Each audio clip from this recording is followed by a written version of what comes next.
In this video, we're going to see ripple factor for a half wave rectifier. In fact, as this is the first time we are seeing this ripple factor for a rectifier, we will see it in a bit detail. We have seen that the current in half wave rectifier, the current waveform was sinusoid in the first half of the cycle, and it was 0 in the second half of the cycle, and the waveform repeated like that. So the period was 2 pi, in which for 0 to pi it was sinusoid and the second half it was 0. Any periodic waveform, let's say here the output current, can be written in terms of Fourier series, where it has, let's say, a DC component plus all the AC components together. So we call it AC component. So this was DC component and this is the AC component. Obviously, as we have seen, for AC component, the DC value or the average value would be 0, and the meaningful quantity we can talk about is the RMS value.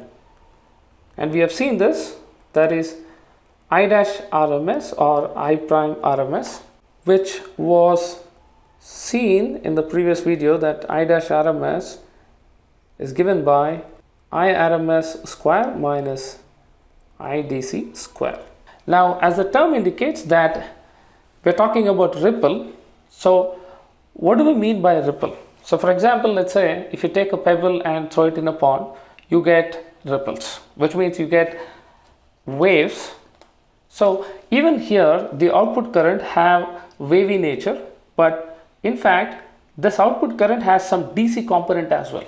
So in order to determine the amount of ripple present in the output current, we should be talking about the AC component here.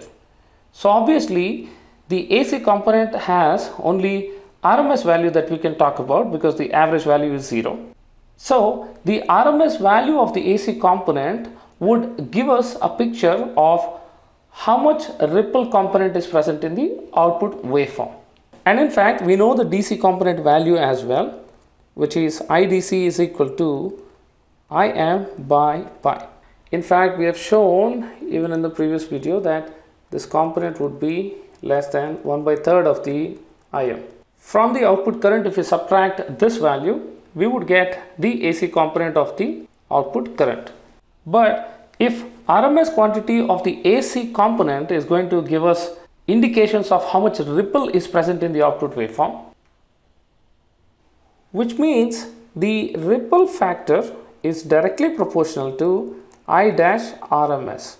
Now, in order to understand the ripple factor as such in more detail, let me take two examples. Let's say I'm taking the first example here and second example here. Let's say in the first case, we have a waveform like this, and in the second case, we have a waveform like this.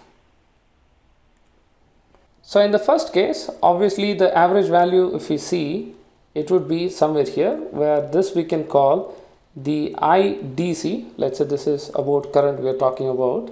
So this will be IDC, and this quantity would represent the AC quantity.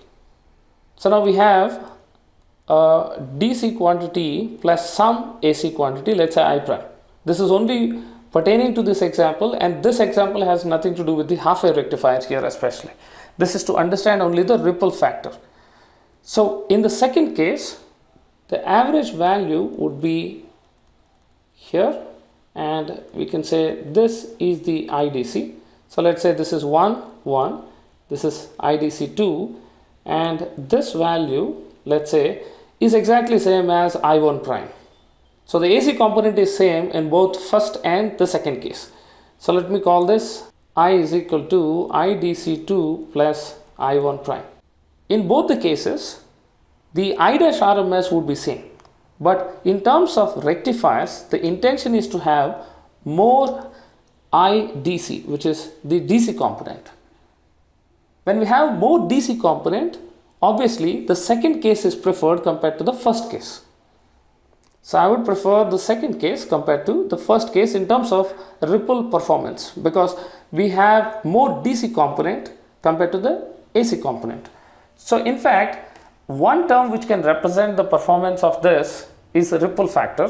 Then we have to take that If DC component is more, which means the ripple component with respect to DC would be less. Hence, the ripple factor definition is I dash RMS over the IDC value. So let me say the definition for ripple factor here, that is R is equal to I prime RMS or I dash RMS over IDC. So ripple factor, we can say, is the measure of the AC component or ripple present in the output of rectifier.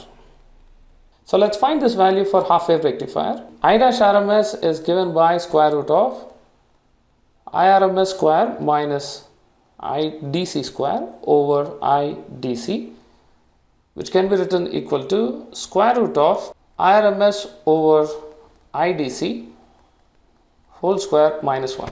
This is equal to square root of IRMS over IDC is given as form factor, so F square minus 1. This is square root of F is given by pi by 2, so we have pi square by 4 minus 1. This is equal to 1.21, which means in half wave rectifier the ripple factor is 1.21, which means that I dash RMS is 1.21 times the IDC value. If you like this video, please press the thumbs up button, and if you haven't subscribed yet, please do subscribe, and thank you for watching.